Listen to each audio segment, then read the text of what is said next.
बच्चों लोग, इस सेशन में आप सीखोगे कि आप सिग्मा बॉन्ड का नंबर एंड पाई बॉन्ड का नंबर कैसे फाइंड करते हो using fundamental approach in molecular orbital theory. जब भी आपको sigma bond and pi bond का नंबर पता करना किसी भी मॉलिक्यूल का यूजिंग मॉलिक्यूलर ऑर्बिटल थ्योरी, तो सिंपली आपको पता होना चाहिए कि बॉन्ड ऑर्डर का मतलब क्या होता है। इसका मतलब होता है bonding electron minus anti bond electron by 2। तो यहाँ पे बी मतलब जो मैं लिख रहा हूँ इसका मतलब होता है, यहाँ पे मैं लिखना चाहता हूँ ये बॉन्डिंग इलेक्ट्रॉन को रिप्रेजेंट कर रहा है, और ए मतलब क्या होगा, एंटी बॉन्डिंग इलेक्ट्रॉन। ठीक है, तो ए मिलता है आपको बॉन्ड ऑर्डर। अब बॉन्ड ऑर्डर का मतलब होता है, बोल सकते हो number of bonds, number of bonds. अब ये जो बॉन्ड्स हम बना रहे हैं ये सिग्मा है कि पाई है, कैसा पता करें, तो सिंपली ध्यान देना, आपका जो ऑर्बिटल्स होता है तो उसमें होता है कुछ बॉन्डिंग और कुछ होता है एंटी बॉन्डिंग। तो आपको पता होना चाहिए जो बॉन्डिंग ऑर्बिटल्स होगा, तो बॉन्डिंग जो ऑर्बिटल्स है वो बॉन्ड फॉर्मेशन में कंट्रीब्यूट करता है। ठीक है, तो यहाँ से कंट्रीब्यूशन आएगा बॉन्ड फॉर्मेशन में, तो यहाँ से कंट्रीब्यूशन आएगा आपके बॉन्ड फॉर्मेशन में। तो आपको देखना है कि बॉन्डिंग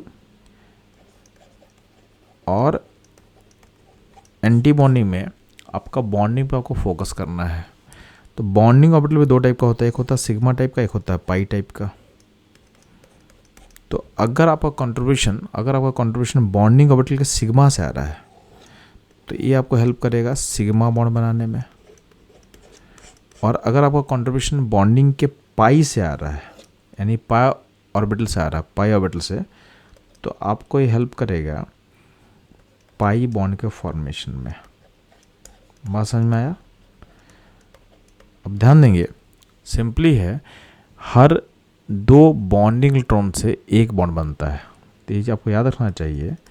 इस फॉर्मूले को हम एक्सपैंड कर ले तो ऐसा सोच सकते हो कि बॉन्ड और इक्वल टू क्या होगा, bonding electron by 2 minus anti bonding by 2। इसका मतलब हर दो बॉन्डिंग इलेक्ट्रॉन से क्या बनता है, हर दो बॉन्डिंग इलेक्ट्रॉन से एक बॉन्ड बनेगा, क्योंकि बाई 2 भी तो यहाँ है। तो each bonding electron form half bond. तो हर बॉन्डिंग से आधा बॉन्ड बनेगा, और दो बॉन्डिंग इलेक्ट्रॉन अगर हम यूज करेंगे तो उसमें बनता है 1 बॉन्ड। बात समझे? अब इस कॉन्सेप्ट को हम अप्लाई करते हैं मॉलिक्यूल्स पे और पता करते हैं कि उसमें कितना सिग्मा और कितना पाई होगा। ध्यान देंगे, सबसे पहला हम लोग अप्लाई करते हैं इसको Li2 मॉलिक्यूल पे। तो Li2 मॉलिक्यूल में पहले आप पता करो जेड एवरेज। तो जेड एवरेज का वैल्यू कितना आएगा, तो 3 + 3/2 कर लो तो कितना होगा, 3 आएगा। चूँकि जेड एवरेज का वैल्यू 8 से छोटा आ रहा, मतलब हमको इस एनर्जी को फॉलो करना फिलअप के लिए। अब क्या करेंगे, Li2 में टोटल इलेक्ट्रॉन कितना होगा, 6 होगा, तो 6 को मुझे फिलअप करना है। यहाँ पे 1 2 3 4 5 6। अब ध्यान देना, अब देखोगे कि यहाँ पे देखोगे तो यहाँ पे नेट ए सिग्मा 1 से सिग्मा स्टार 1 से आपस में क्या होगा, कैंसिल कर लेगा। तो अल्टीमेटली जो कंट्रीब्यूशन आ रहा है नेट बॉन्डिंग का, वो कहाँ से आ रहा है, सिग्मा 2s से। तो आपका बॉन्डिंग इलेक्ट्रॉन नेट कितना है, तो नेट बॉन्डिंग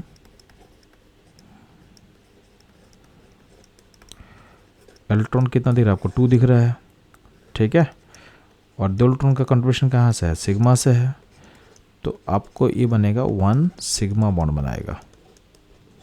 तो दो इलेक्ट्रॉन से एक बॉन्ड बनता है, क्योंकि कंट्रीब्यूशन सिग्मा से, तो क्या होगा, आपका सिग्मा बॉन्ड फॉर्म करेगा। तो अल्टीमेटली Li2 में क्या होगा, एक सिग्मा बॉन्ड बनेगा। सिंपली अगर हम बात करते हैं N2 में, तो N2 का जेड एवरेज कितना होगा, तो आपका N से बना हुआ है, तो N का 7 + 7/2 करके इसके एटम का जेड एवरेज निकालिए तो एक निकल के आ गया 7। चूँकि 7 जो है 8 से छोटा होता है, इसका मतलब हमको इस मॉलिक्यूलर ऑर्बिटल एनर्जी को फिलअप करना है।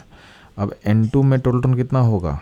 टोटल होगा आपके पास N2 में 14, और 14 को जब फिलअप करते हो तो यहाँ पे होगा 1 2 3 4 5 6 7 8 9 10 11 12 13 14। अब ध्यान देंगे, अब यहाँ पे देखोगे तो सिग्मा 1s से सिग्मा स्टार 1s आपस में क्या करेगा? कैंसिल कर लेगा।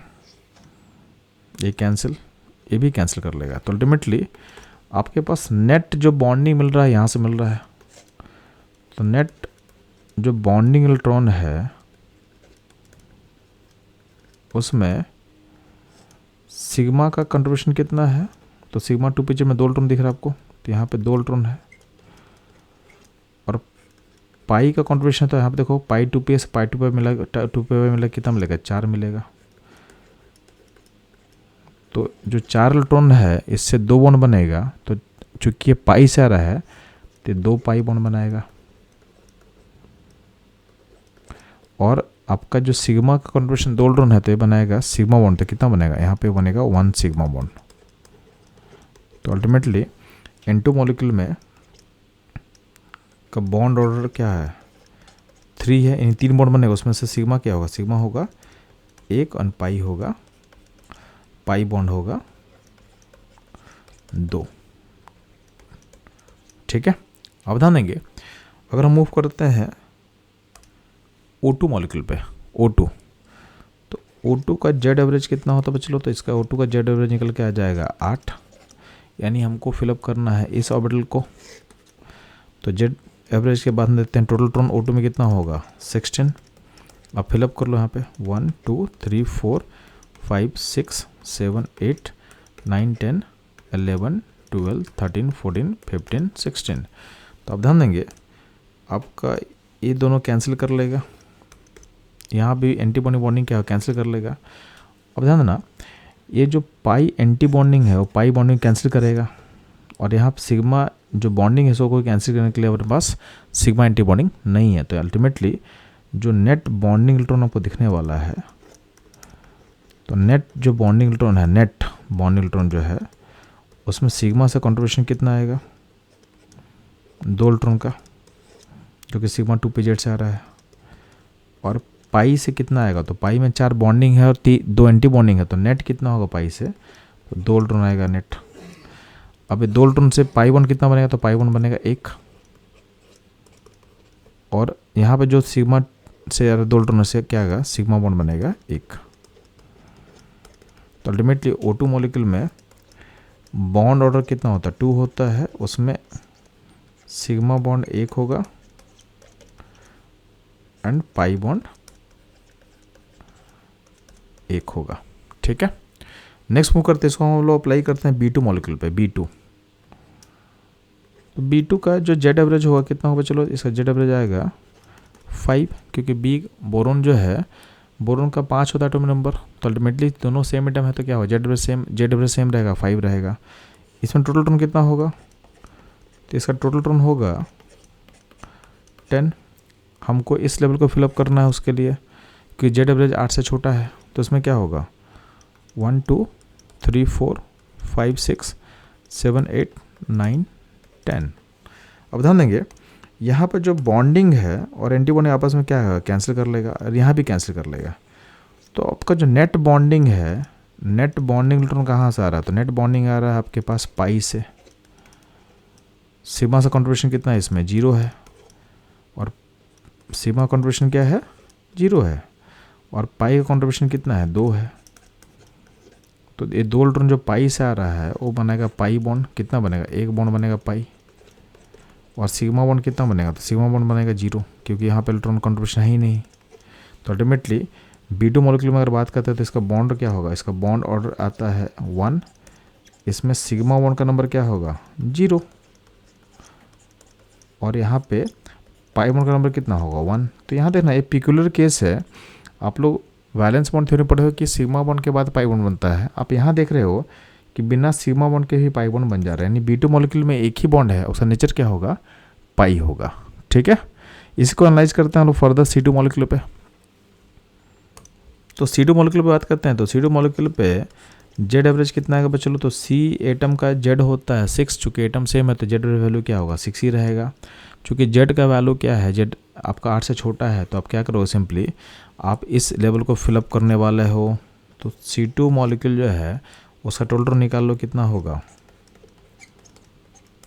12। इसको फिलअप कर लो, 1 2 3 4 5 6 7 8 9 10 11 12। अब ध्यान देंगे आपका यहाँ पे जो बॉन्डिंग एंटीबॉडी आपस में क्या कर रहा है? कैंसिल कर लेगा, और ये भी कैंसिल कर लेगा। तो जो भी नेट आपका बॉन्डिंग है वो बस यहाँ से आएगा। कहाँ से आएगा बच्चों? यहाँ से आएगा। तो आपका नेट बॉन्डिंग में सिग्मा का कंट्रीब्यूशन कितना दिख रहा है?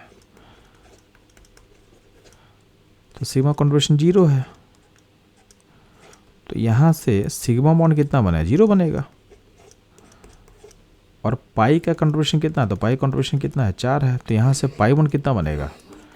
तो पाई बॉन्ड का नंबर बनेगा 2 पाई बॉन्ड बनेगा। तो इसका मतलब C2 में बॉन्ड ऑर्डर 2 है, बट उस बॉन्ड में सिग्मा बॉन्ड का नंबर कितना होगा? 0 होगा। और पाई बॉन्ड का नंबर कितना होगा? 2 होगा। यानी C2 मॉलिक्यूल में 2 बॉन्ड है, दोनों का नेचर क्या है? पाई है। मतलब बिना सिग्मा के पाई बॉन्ड बनते जा रहा है। तो ये आपके वैलेंस बॉन्ड थ्योरी से एक स्टेप आगे आप सीख रहे हो कि MOT का यूज करके हम इसको कैसे एक्सप्लेन कर पा रहे हैं। ठीक है, लास्ट केस हम देखते हैं N2+ का। तो सबसे पहला क्या काम करना है आपको? N2+ में आप पता करो जेड एवरेज क्या होगा। तो जेड एवरेज निकल गया कितना? 7। चूँकि ये क्या है? 8 से कम है, तो हम इस लेवल को फॉलो करेंगे। N2+ में टोटल ट्रॉन कितना होता है बच्चों? होता है टोटल ट्रॉन 13। अब सिंपली क्या करोगे? आप इसको फिलअप करो।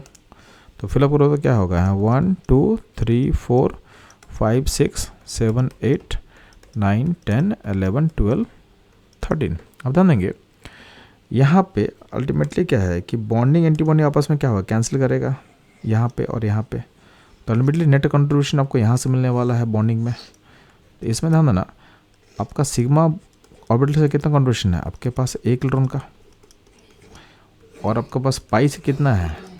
4 इलेक्ट्रॉन का। तो यहाँ पे पाई बॉन्ड कितना बनेगा? तो पाई बॉन्ड बनेगा 2। और सिग्मा बॉन्ड कितना बनेगा? तो सिग्मा बॉन्ड बनेगा हाफ, यानी 0.5।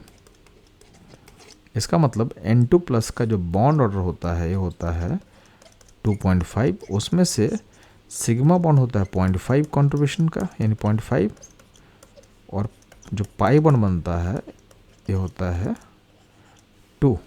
तो पाई बॉन्ड होगा 2। तो इस तरीके से हम किसी भी मॉलिक्यूल का मॉलिक्यूलर ऑर्बिटल थ्योरी यूज करके सिग्मा बॉन्ड पाई बॉन्ड कैसे निकालते हैं आपको सिखा दिए। तो इस तरह की इंटरेस्टिंग कॉन्सेप्ट सीखने के लिए हमारे साथ बने रहे। मिलते हैं हम लोग नेक्स्ट कॉन्सेप्ट में।